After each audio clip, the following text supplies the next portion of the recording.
جو شہر ارریہ کے رہنے والے ہیں، بہار کے شہر ارریہ کے، انہوں نے یہ سوال کیا کہ کاروبار کی دو شکلیں ہوتی ہیں۔ ایک شکل تو یہ کہ ہمارے پاس دکانیں، ہم سامان بیچ رہے ہیں، مثال کے طور پر کپڑے کی دکان ہے ہمارے پاس، برتن کی دکان ہے ہمارے پاس، کتاب کی دکان ہے ہمارے پاس، ہم کتاب بیچتے ہیں، برتن بیچتے ہیں، ہم کپڑے بیچتے ہیں۔ تو ایک تو یہ قسم ہے،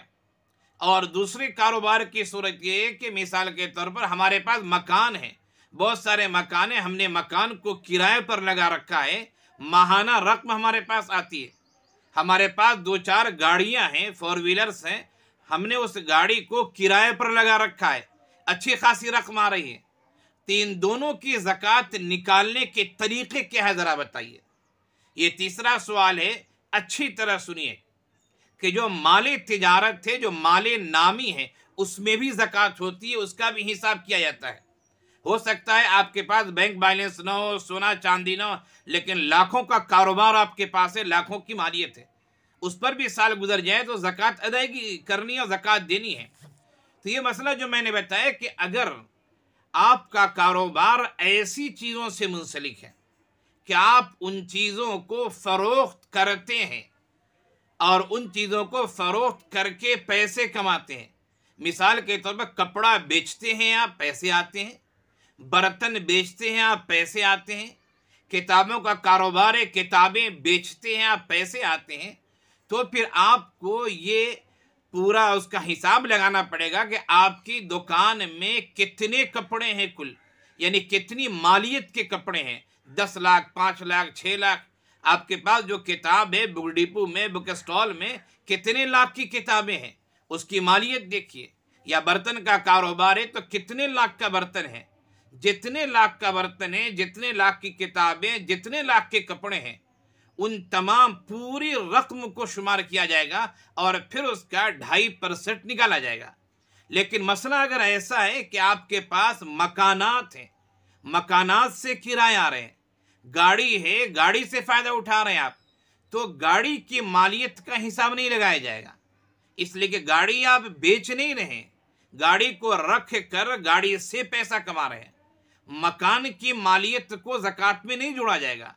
صاحب نصاب ہونے میں۔ کیوں؟ اس لیے کہ مکان آپ بیچ نہیں رہے بلکہ مکان سے آپ فائدہ اٹھا رہے ہیں۔ اسی طرح آپ کے پاس لاری ہے، ٹرک ہے، JCB مشین ہے، تو ان مشینوں سے، ان گاڑیوں سے جو پیسے آپ کما رہے ہیں، وہ پیسہ کتنا آ رہا ہے جو آپ کے پاس ریزرو ہے، اور وہ نصاب کے بقدر ہو رہا ہے یا نہیں ہو رہا ہے۔ نصاب کے بقدر ہو رہا ہے، سال گزر چکا ہے، دیگر مالوں کے ساتھ ملانے کے ذریعے، تو پھر اس کا 2.5% دینا پڑے گا، زکوٰۃ دینی پڑے گی۔ JCB کی قیمت کو زکوٰۃ کے حساب میں نہیں جوڑا جائے گا، لاری کے، اسی طرح میں نے بتایا مشین کے،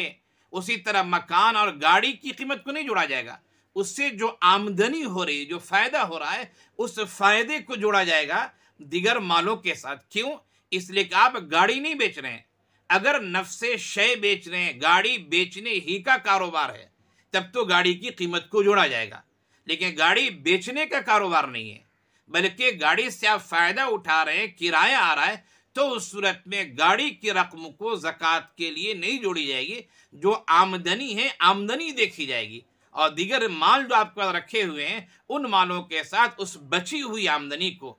جو بچا ہوا کرایہ گھر کا ہے، اس جو بچی ہوئی ہے، اس رقم کو جوڑ کر تب 2.5% نکالا جائے گا۔ میں سمجھتا ہوں کہ 3 مسئلے تھے، تینوں مسئلے واضح ہو گئے، تینوں زکوٰۃ کے سلسلے میں ہیں۔ اللہ تعالی ہم سب کو شریعت پر چلنے والا، عمل کرنے والا، علماء سے مسئلہ دریافت کر کے شرعی رہنمائی حاصل کر کے خود شریعت پر چلنے والا اولاد کو اور دیگر مسلمانوں کو بھی چلنے والا بنائے۔ آمین یا رب العالمین۔